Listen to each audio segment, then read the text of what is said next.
Graça, misericórdia e paz aos nossos corações da parte de Deus para sustento da nossa vida espiritual. E nós louvamos a Deus nesta tarde pela oportunidade de lermos a palavra e meditarmos nela, porque ela nos ensina, nos inspira, nos exorta, nos consola, nos conforta, nos ajuda a viver neste mundo complicado até aquele dia quando nós seremos tirados daqui pela misericórdia e pela graça do Senhor Jesus. Vamos ler o capítulo 13, a partir do versículo 7. Hebreus 13, de 7 até 17. Na semana passada nós lemos Hebreus 13, de 1 a 6. E hoje nós vamos fazer do 7 em diante. O texto diz o seguinte: lembrai-vos dos vossos guias, os quais vos pregaram a palavra de Deus, e considerando atentamente o fim da sua vida, imitai a fé que tiveram. Jesus Cristo é o mesmo ontem, hoje e é o mesmo e o será para sempre. Não vos deixeis envolver por doutrinas várias e estranhas, porquanto o que vale é estar o coração confirmado com graça e não com alimentos, pois nunca tiveram proveito os que com isto se preocuparam. Possuímos um altar do qual não têm direito de comer os que ministram no tabernáculo, pois aqueles animais cujo sangue é trazido para dentro do Santo dos Santos pelo sumo sacerdote, como oblação pelo pecado, têm o corpo queimado fora do acampamento. Por isso, foi que também Jesus, para santificar o povo, pelo seu próprio sangue, sofreu fora da porta. Saiamos, pois, a ele, fora do arraial, levando o seu vitupério.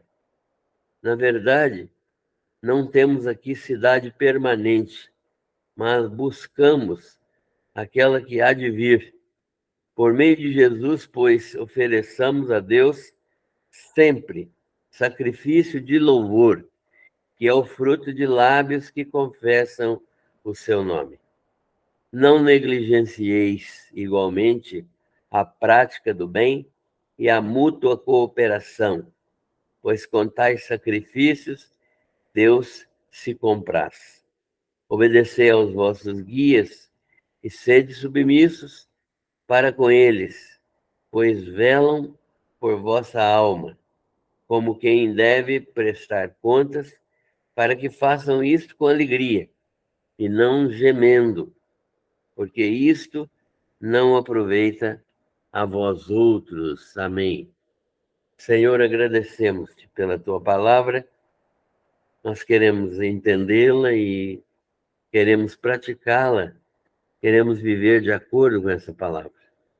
Oramos agradecendo todas as bênçãos que o Senhor nos concede e louvamos o teu nome, porque o Senhor tem sido fiel, permanece fiel, porque é da tua característica de personalidade, é um atributo da tua santidade, a tua fidelidade. Nós te agradecemos, porque jamais o Senhor falhará com a tua palavra e com as tuas promessas.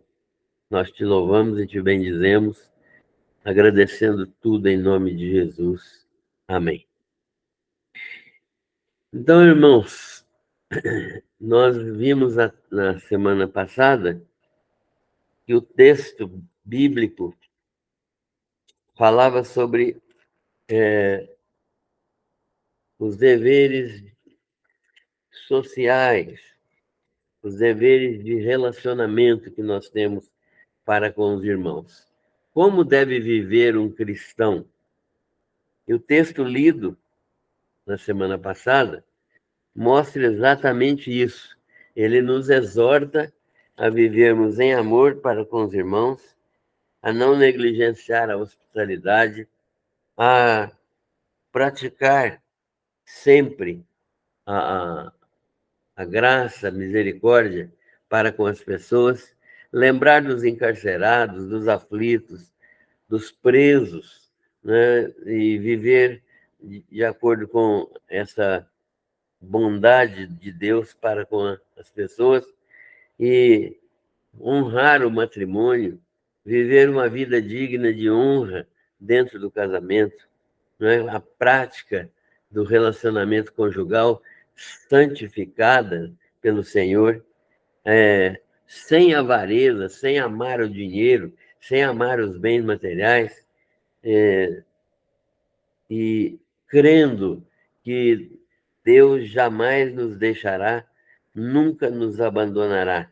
E assim, dessa maneira, confiantemente, o Senhor será o nosso auxílio sempre, cumprindo sempre também as suas promessas. Deste modo, nós vimos na semana passada esta exortação para amarmos aos nossos irmãos.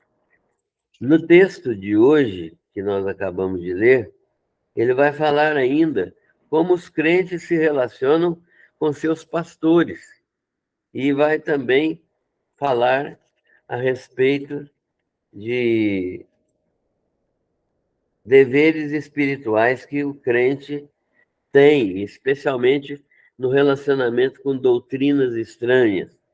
E ele, então, está preocupado em demonstrar que os crentes precisam se relacionar bem com seus pastores, porque eles não são sacerdotes. Os pastores são diferentes dos sacerdotes do Velho Testamento, que quase não podiam ser tocados pelo povo, viviam quase que isoladamente. Mas os nossos guias, ele está dizendo para o povo hebreu, os nossos guias estão no nosso meio, eles podem ser tocados, eles podem ter convívio conosco, e nós podemos conviver com eles de maneira amorosa, de maneira fraternal. Então, o autor sagrado está chamando a atenção dos cristãos para a valorização dos homens chamados para exercer o ministério de liderança, especialmente profecia e o dom de profeta, né, e o dom de mestre. Por que o autor de Hebreus salienta esses dois dons? Ele salienta esses dois dons espirituais porque esses dons são fundamentais para o crescimento da igreja, para o ensino da igreja. O autor sagrado está chamando a atenção para que nós prestemos atenção nesses dons, que são dons de liderança. São dons de liderança. O dom de profeta, que é um dom especial de pregação, e o dom de pastor e mestre, que é um dom também de ministração, de cuidado paternal e de ensino dos mistérios da Bíblia. Dessa maneira, o autor de Hebreus está dizendo que há homens que Deus vocacionou, que Deus chamou, aos quais ele concedeu dons espirituais para exercer esses ministérios de liderança. Não são todos os crentes que recebem esses ministérios. São alguns crentes apenas, né? Nós não temos muitos pastores, mesmo numa igreja grande, nós não temos muitos pastores, muitos mestres, muitos profetas, nós temos poucos que são dons de Deus para aquela igreja.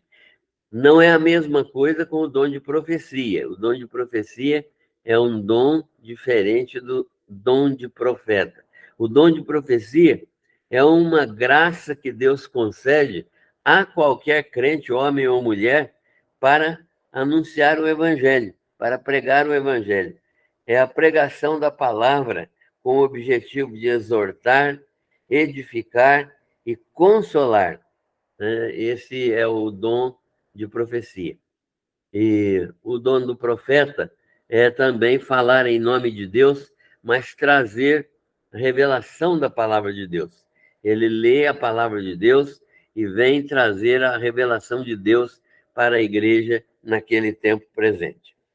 Os pastores e mestres também são dons que Deus concede a pessoas. O dom é a própria pessoa, que é doada à igreja.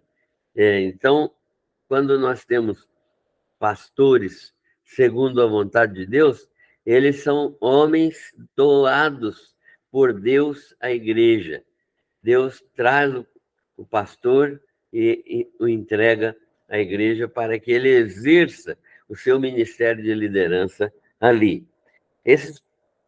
Alguns autores, alguns estudiosos entendem que esse dom de pastores e mestres são dois dons distintos, mas que estão sendo exercidos por uma pessoa só.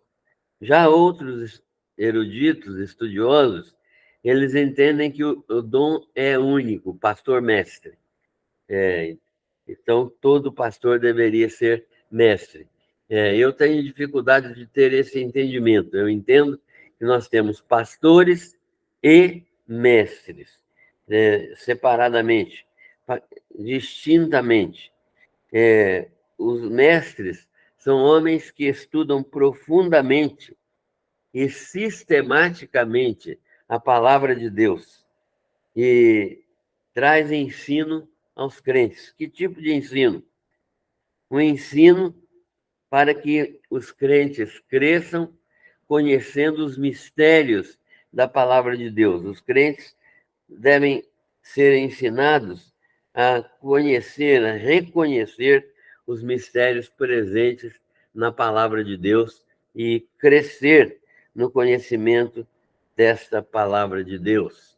É mais do que apenas a pregação, é um ensino profundo, ensino que transforma, ensino poderoso que ministra da palavra de Deus para a congregação.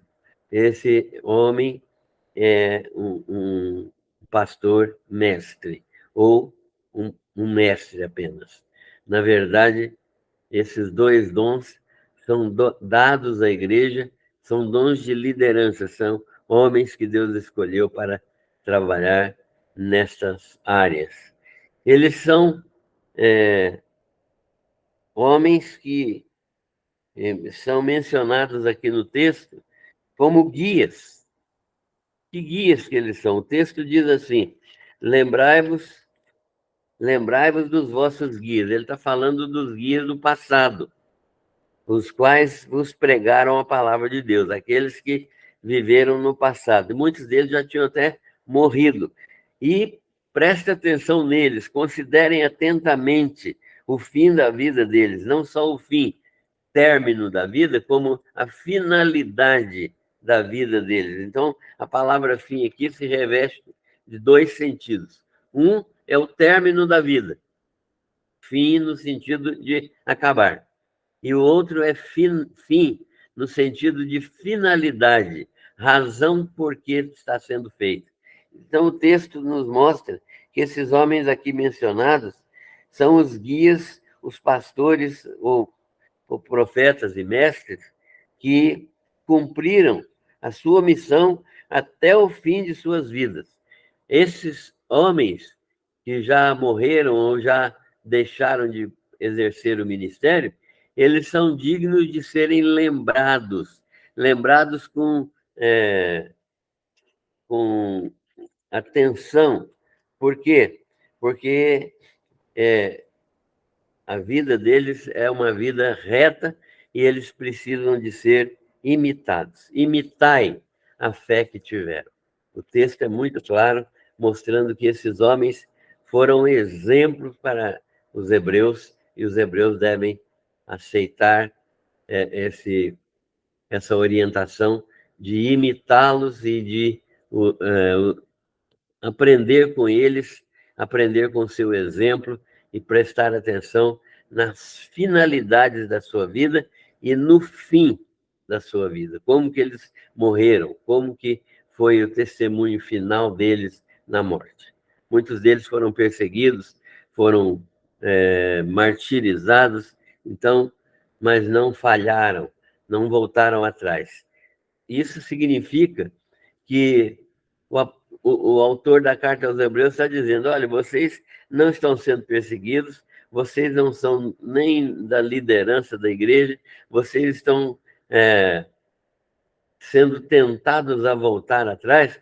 Prestem atenção naqueles que foram mestres, foram guias de vocês, que viveram no passado e que morreram até pela causa. Prestem atenção neles, porque eles são dignos de ser imitados. Esse texto, então, mostra que nós temos que louvar a Deus pela vida de homens que foram usados por Deus e que que devem ser imitados na sua conduta. Eles viveram de maneira a se tornarem exemplos, esses líderes, tanto enquanto exerciam seu ministério, quanto quando chegaram ao fim de suas vidas. E nessas duas circunstâncias, eles exerceram seu ministério, eles são dignos de ser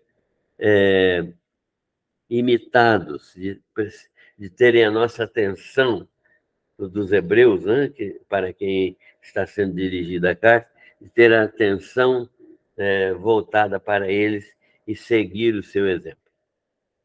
Lembrem-se deles, o autor está dizendo, né? Lembrem-se deles. Essa lembrança é um estímulo para vocês terem uma vida semelhante. Eu fico lembrando de histórias que eu ouvi desde a meninice e muitas coisas que eram contadas na nossa casa e nos lugares onde a gente frequentava quando era menino, casa dos avós, etc., dos homens de Deus que passavam por ali, pastores que entregavam suas vidas para pregar o Evangelho. Entregavam suas vidas pregando a palavra do Senhor e que andavam a pé, andavam a cavalo, andavam fazendo todo tipo de sacrifício, e eles nem consideravam sacrifício esse tipo de vida que eles levavam, mas simplesmente eles davam conta do recado, né? Eles trabalhavam pregando o Evangelho, plantando igrejas, e assim foi disseminado o Evangelho naquela região do sul de Minas, onde nós nascemos. São homens que, à semelhança destes hebreus, eram dignos de serem lembrados.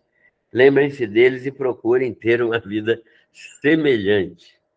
Procurem ter uma vida semelhante.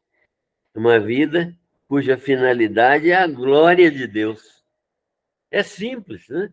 É fazer tudo para a glória de Deus. É andar neste mundo realizando todas as coisas para a glória de Deus.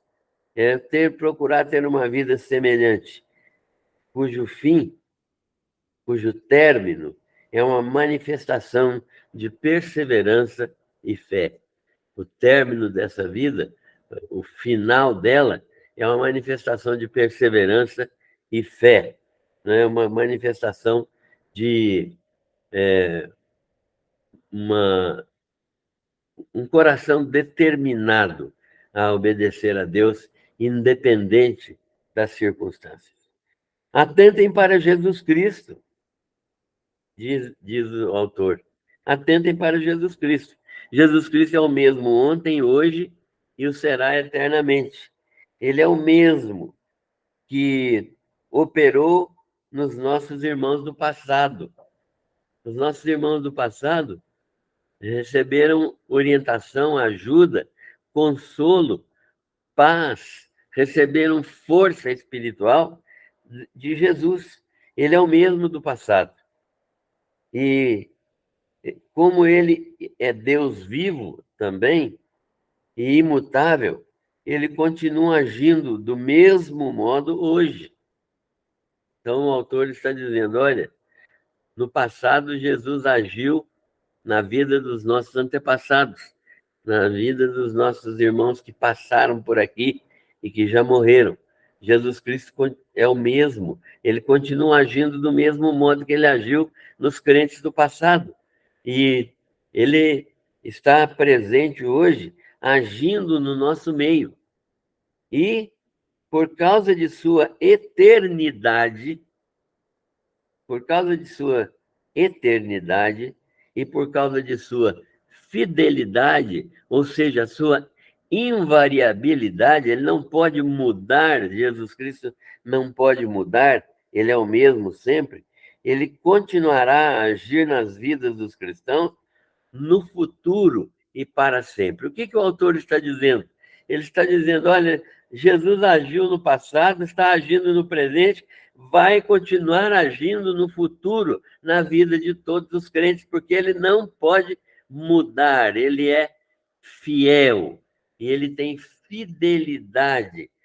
O seu caráter é um caráter fiel, um caráter que tem fidelidade, ele não pode alterar o seu comportamento, ele é fiel à sua própria palavra, ele é escravo da sua palavra, tudo aquilo que ele prometeu, tudo aquilo que ele disse, tudo que está escrito na Escritura, ele vai cumprir. Então, esse é o Jesus que o autor está defendendo aqui para com os hebreus. E por causa dessa eternidade, ele vai continuar para sempre, agindo para sempre. E aí, ele vai fazer uma exortação agora, que é uma exortação que nós precisamos hoje também. Ele vai dizer, olha, cuidado com doutrinas estranhas. Se existe um lugar propício para doutrinas estranhas, este lugar é a igreja. Quase todas as doutrinas estranhas que a gente conhece saem de dentro da igreja, para não falar todas. Quase todas. Todas as que eu me lembro saem de dentro da igreja. Por quê? Interpretação errada de pessoas que não se submetem àqueles que são mestres, que são pastores, que são profetas, que trazem a palavra de Deus. A insubmissão a esses homens, líderes, dons espirituais que Deus concedeu à igreja, é que traz a variação da interpretação da Bíblia e o surgimento de heresias. O autor está dizendo, cuidado com as doutrinas estranhas. Há muitos pregando ensinos não são apostólicos. Ensinos que não são apostólicos. O que é o ensino apostólico? Ensino apostólico é aquele que foi ensinado por Jesus e pregado pelos apóstolos do primeiro século. Ah, mas Jesus não pregou, Jesus só viveu lá fazendo milagres e anunciando o evangelho. Jesus passou, depois da sua ressurreição, 40 dias aparecendo aos apóstolos e ensinando-os. Lucas fala disso no seu primeiro capítulo de Atos. Jesus falando com os discípulos, ensinando os discípulos, e depois foi para o céu e mandou que eles esperassem em Jerusalém até que eles recebessem do alto o Espírito Santo, né? Então, nós entendemos que Jesus ensinou essas verdades aos apóstolos, as quais eles transmitiram à igreja. O texto de Lucas em Atos dos Apóstolos, diz assim: escrevi o primeiro livro a Teófilo, relatando todas as coisas que Jesus começou a fazer e a ensinar, até ao dia em que, depois de haver dado mandamentos por intermédio do Espírito Santo aos apóstolos que escolhera, foi elevado às alturas. A estes também, depois de ter padecido, se apresentou vivo, com muitas provas incontestáveis, aparecendo-lhes durante 40 dias e falando das coisas concernentes ao reino de Deus. O que é que Jesus estava fazendo aqui nesses 40 dias que ele apareceu aos discípulos? Ensinando o evangelho perfeito aos discípulos, assim como ele ensinou o apóstolo Paulo também de uma maneira particular. Então, nós precisamos ver que Jesus Cristo manteve o evangelho puro na mente dos apóstolos. E a nossa confissão é uma confissão apostólica. Há muitos que não pregam o ensino apostólico e querendo obrigar os crentes em Jesus Cristo a regras dietéticas, a proibições de uso de certos alimentos, a guarda de dias e de sacrifícios, a realização de circuncisão, guarda de dias, de sábados, etc. Isso nunca valeu nada. O texto claro aqui de Hebreus mostra exatamente isso. Isso nunca valeu nada. Olha o que o texto diz no versículo, no versículo 9.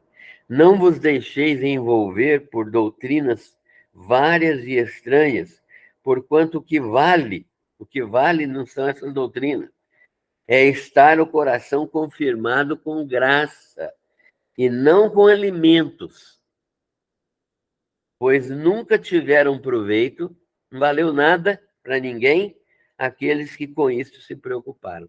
Ou seja, não adianta nada para ninguém deixar de comer isso ou de comer aquilo, ou praticar isso e praticar aquilo, como se isso fosse essencial para a salvação.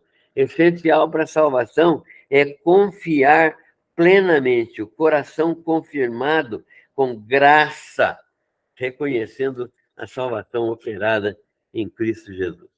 De modo que desta palavra nós podemos tirar para nós hoje também a quantidade de heresias que nós temos no nosso meio e que enchem a cabeça dos nossos irmãos, e muitos deles vão para outras igrejas e saem do evangelho puro, saem da pregação bíblica para passarem para outras denominações que manifestam um tipo de evangelho que não é o evangelho da palavra de Deus. E esse tipo de evangelho truncado, que manda fazer um monte de coisa, esse tipo de evangelho nunca trouxe benefício algum para os praticantes. O que realmente tem valor, segundo o autor de Hebreus, é ter um coração fiel, confirmado na graça de Deus, que é oferecida de uma única e definitiva vez pelo mesmo Jesus. Seu sacrifício completo, perfeito, tem efeito salvador, ontem, hoje e eternamente. Então, Jesus Cristo é o mesmo Salvador pela graça mediante a fé, ontem, hoje e eternamente. O autor também fala que a nossa relação com, com Deus é filial, é uma relação filial. Fomos aproximados, nós fomos tornados filhos por Jesus Cristo. Nós somos aproximados, pacificados. A nossa relação com Deus antes de Cristo era de inimizade contra Deus. Nós fomos pacificados e, mais do que pacificados, reconciliados. Agora foi restaurada a comunhão. Não só Deus nos perdoou e nos pacificou, mas também restaurou a comunhão e nos reconciliou com Ele. Temos um altar lá no céu, esse altar onde Jesus se apresentou, onde fomos entregues ao sacrifício de Jesus Cristo. Ele realizou totalmente toda a obra expiatória na cruz do Calvário. Não ficou nada por fazer. E nós fomos crucificados com ele. É o mesmo que dizer que fomos oferecidos como sacrifício em Cristo Jesus. Então, nós fomos oferecidos a Deus como sacrifícios. E o apóstolo Paulo fala disso, né? Como sacrifício vivo. Vivo, santo e agradável a Deus. E, sendo assim, um sacrifício vivo, que nós somos... a morte de Cristo passa a ser a nossa morte. É por isso que o apóstolo Paulo diz que estou crucificado com Cristo, e vivo não mais eu, mas Cristo vive em mim. Tudo fala do altar celestial, onde Jesus se apresentou, o Santo dos Santos, onde Jesus Cristo entrou de uma vez para sempre, definitivamente, e nos apresenta ao Pai. Cristo foi crucificado e foi morto. Agora, é interessante notar que nos sacrifícios hebraicos do Velho Testamento, o que acontecia é que o cordeiro era sacrificado no templo, mas o cordeiro era queimado como símbolo do pecado do povo fora do arraial, fora do local onde as pessoas moravam, num local separado, num local exclusivo para as impurezas. Então, ali era queimado o sacrifício, de modo que não havia mistura, né? Não havia mistura nenhuma entre o que era sacrificado para dar a ideia de pureza. Pureza. O sangue era derramado e o resto era sacrificado, queimado, e até as cinzas eram jogadas fora do arraial. Então, Cristo foi crucificado e morto também fora da cidade de Jerusalém. Para que isso? Porque o cordeiro lá do Velho Testamento era símbolo daquilo que ia acontecer com Jesus. E ele foi crucificado fora da porta de Jerusalém, fora da cidade, dos muros de Jerusalém, num morro chamado Caveira, ou Gólgota. Né? Nesse morro, nesse monte do Gólgota, é que Jesus foi crucificado. E ali ele foi levado pelos soldados romanos e morto na cruz do Calvário, representando isso, a total desvinculação com o pecado. Jesus, então, desvinculou o pecado de qualquer ligação com o sacrifício que ele fez na cruz do Calvário. O sangue derramado lá na cruz está desvinculado do sistema mosaico. Então, nós precisamos entender que é fora do tabernáculo e fora do arraial, porque isso significa que o sacrifício de Cristo não tem nada a ver com o sacrifício mosaico. Não tem nada a ver. Então, não é uma repetição do sacrifício mosaico. É, sim, uma perfeita substituição do sacrifício mosaico. Anula-se toda a velha aliança, anula-se todo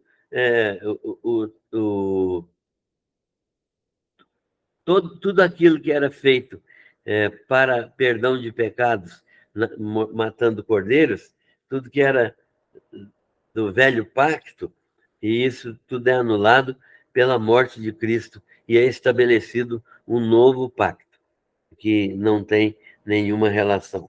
Jesus é queimado fora do arraial. Jesus foi crucificado fora da cidade, e pelo seu próprio sangue, ele sofreu fora das portas da cidade.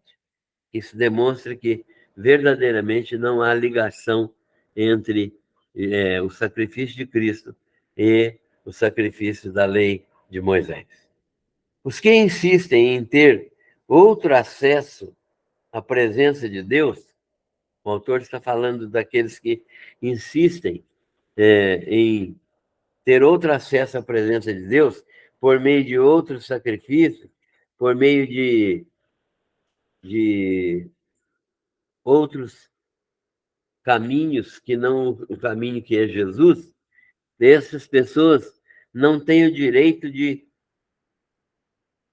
comer, ou seja, de participar das bênçãos que são oferecidas em Cristo.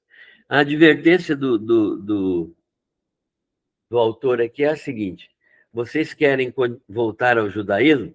Vocês vão continuar sacrificando animais? Vão continuar comendo ervas amargas? Vão continuar comendo pães asmos? Vocês vão fazer isso e vocês não têm direito algum de receber as bênçãos da salvação em Cristo Jesus. Ou seja, vocês estão perdidos se vocês voltarem atrás na prática destes rituais que os hebreus praticavam. Vocês precisam entender que não têm direito de comer do pão espiritual que é Jesus, aqueles que ainda querem fazer alguma coisa para a sua salvação. Vocês estão querendo misturar duas coisas. Vocês estão querendo andar com Cristo e retornar ao judaísmo. Não há possibilidade de fazer essas duas coisas. O judaísmo e o cristianismo são absolutamente separados, antagônicos. Um é salvação por obras, o outro é salvação pela graça mediante a fé. Na verdade, que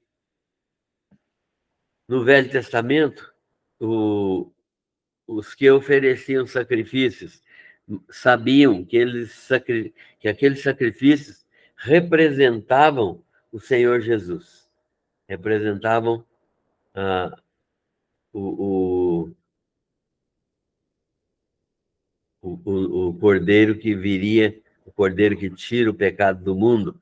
Né? Então, eles acreditavam, tinham fé que viria o Salvador.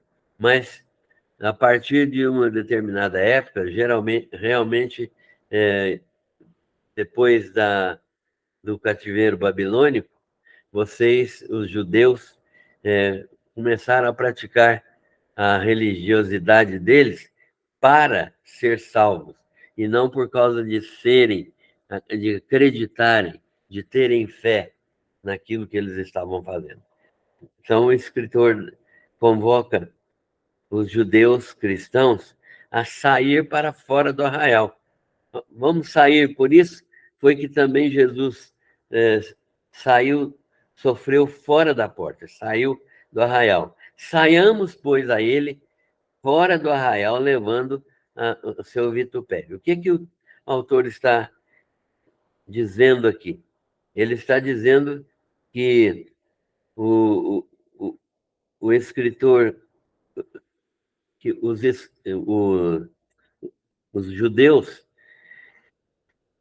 são convocados por ele para sair fora do arraial, sair fora da porta. Ou seja, deixem o velho sistema. Parem de querer voltar ao velho sistema. Não voltem ao velho sistema, porque isso é inútil e pior de tudo, além de ser inútil, é uma ofensa àquele sacrifício que Jesus Cristo fez. É como se disséssemos que o sacrifício dele não foi perfeito, não foi completo, não foi definitivo. Então, vocês precisam abandonar o judaísmo, identificando-os com o Senhor Jesus Cristo em seu sofrimento, e em sua afronta, em sua vergonha, seu vitupério. Né? Vitupério é essa palavra que significa como Jesus foi afrontado, como ele foi envergonhado, como ele foi perseguido, como ele sofreu na própria carne a vergonha da cruz. Abandonemos, então, a velha cidade. Abandonemos a velha cidade. O que é isso? Porque vamos sair fora de Jerusalém, né? Porque Jerusalém representa, esta velha cidade, representa o sistema mosaico. Abandonemos, então, a velha cidade. Não é nossa morada permanente. Nós temos uma Jerusalém que não é esta aqui, que é a Jerusalém celestial.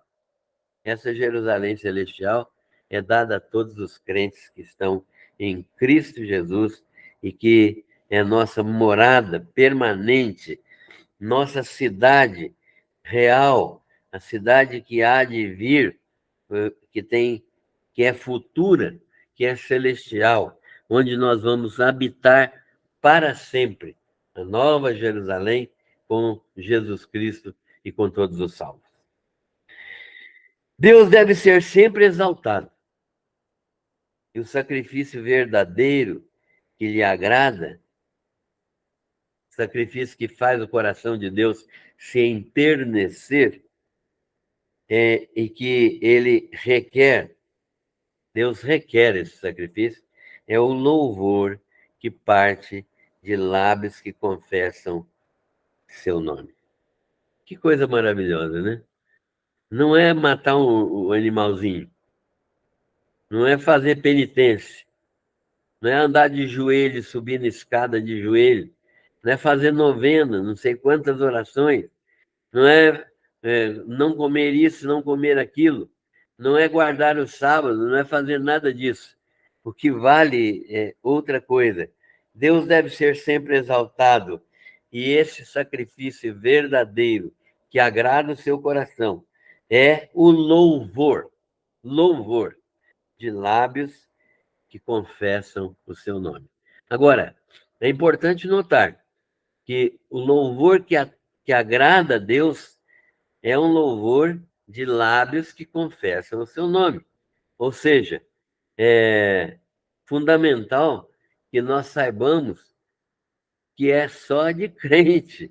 O louvor que atinge o coração de Deus é o louvor de crentes, porque é daqueles que estão em Cristo. O texto é muito claro. Quem não é crente em Jesus Cristo ainda não tem experiência de filiação, não pode louvar, porque é uma questão só de filhos de Deus. E então, esses lábios que confessam o seu nome, né, são os lábios que vão louvar a Deus e vão ser aceitos por Deus. Nada de sacrifício de animais ou outras práticas rituais. Nada disso. Nosso templo é o próprio Senhor Jesus Cristo. Ele é o nosso templo, o nosso Senhor e Salvador. Pratiquem sempre o bem. É mais uma orientação do autor. Pratiquem o bem. Não sejam negligentes. Tudo que é bom fazer, façam. Tiago acorda a gente, né? Ele nos exorta dizendo: aquele que sabe fazer o bem e não o faz, comete pecado. Então, nós precisamos praticar o bem, fazer aquilo que é bom, não sendo negligentes, não deixe para depois. Pratiquem cooperação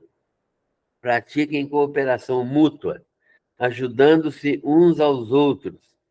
Estes são também sacrifícios agradáveis a Deus. Quando nós nos empenhamos em servir aos irmãos com um coração alegre, isso também é motivo de louvor e adoração a Deus. Deus se agrada desse tipo de trabalho, quando nós nos colocamos à disposição dos irmãos. E aí ele coloca: obedeçam seus líderes. Agora ele está falando dos líderes do presente. No início do texto ele falou dos líderes do passado. Agora ele está dizendo dos líderes do presente. Olha o verbo que ele usa: obedeçam seus líderes atuais. Andem em submissão para com eles. O ministério deles, o serviço que eles prestam, inclui o cuidado das almas de vocês. Eles se desgastam batalhando pela sua edificação. Vocês precisam entender isso, que eles se desgastam, eles velam pelas almas de vocês, se desgastam orando, intercedendo, trabalhando pelo bem-estar de vocês, para o proveito de vocês. Então, eles fazem isso porque eles têm que prestar contas. Os pastores têm que prestar contas do rebanho que lhes foi confiado. Então, irmãos, vocês devem agir, diz o autor, de tal modo que eles exerçam o seu ministério com alegria. Se vocês se comportarem bem, como crentes, como igreja, eles vão exercer seu ministério com alegria, sem gemer. Mas se vocês não se comportarem bem, forem uma igreja complicada, como nós temos muitas por aqui, não é? Se vocês forem igrejas complicadas, se vocês forem insubmissos, eles vão sofrer. Se vocês não forem submissos, eles certamente sofrerão e vocês não terão nenhum proveito desses fatos. Não terão nenhum lucro, nenhuma satisfação. Então, esse texto é um texto que nos ensina a termos um relacionamento bom com os pastores, a vivermos de modo que as doutrinas estranhas não encham nossa cabeça e que a gente não queira fazer nenhum tipo de acréscimo à obra de Cristo. Cristo realizou plenamente toda a obra da salvação. Concluindo, primeiro, os pastores devem agir de modo a serem lembrados como exemplos. Então, o papel dos pastores é esse: serem lembrados como exemplos. Então, eles devem trabalhar, devem viver de modo agradável a Deus. A finalidade da vida deles deve ser a edificação da igreja, a glória de Deus, e o fim da vida deles deve ser uma manifestação de perseverança e de fé.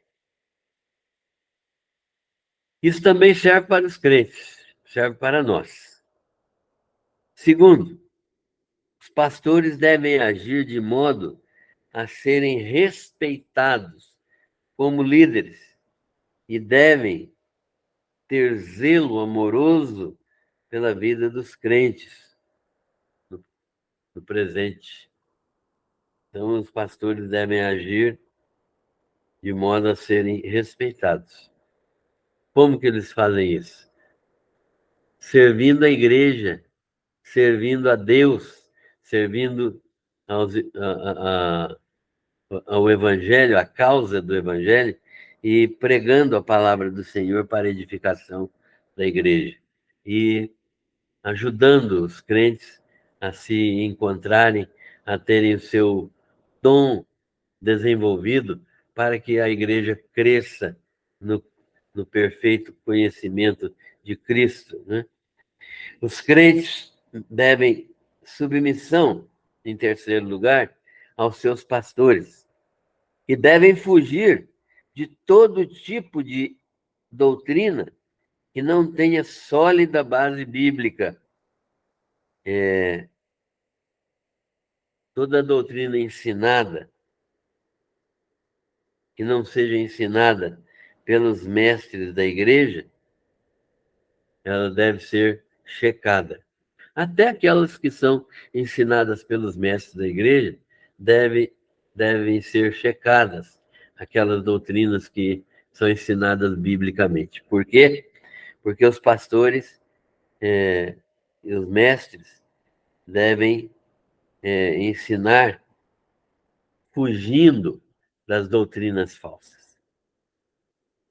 Quarta, todos aqueles que querem acrescentar práticas não apostólicas à obra expiatória de Cristo não têm direito de participar do altar celestial, pois ainda estão ministrando no tabernáculo, né? Presos ainda ao judaísmo. Então, todos aqueles que ainda estão buscando práticas judaicas para fazer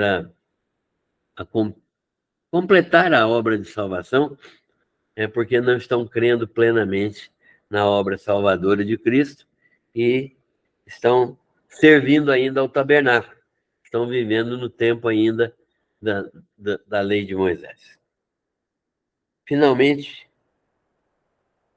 quinto e último lugar, sacrifício verdadeiro que agrada a Deus é, primeiro, sacrifício de ações de graça, de louvor, né? Esse sacrifício de ações de graça e de louvor. Louvor proveniente, procedente de lábios que confessam o nome do Senhor. Lábios puros, que pronuncia, que profere palavras de exaltação do Senhor, de edificação dos irmãos, de glorificação do nome de Jesus. Segundo, sacrifício verdadeiro que agrada a Deus é uma prática do bem e mútua cooperação com os irmãos em comunhão e em generosidade e em serviço. Então, tudo aquilo que eu faço para ajudar meus irmãos no crescimento deles, ou na obra que eles têm que realizar, ou nas suas necessidades fundamentais, e cooperando com eles e na comunhão, na generosidade. A generosidade significa atender às necessidades materiais dos meus irmãos. E no serviço, serviço aqui, o ministério, é tudo aquilo que eu posso fazer pelo bem-estar do meu irmão. Então, tudo isso é sacrifício verdadeiro que agrada o coração de Deus. Que o Senhor misericordiosamente nos ajude, nos abençoe, para que nós possamos servi-lo desta maneira, né? Servi-lo com um coração puro, servi-lo com um coração cheio da graça do Senhor Jesus Cristo e certos de que nós estamos passando por um tempo aqui, mas vamos para a Jerusalém celestial. Deus nos abençoe.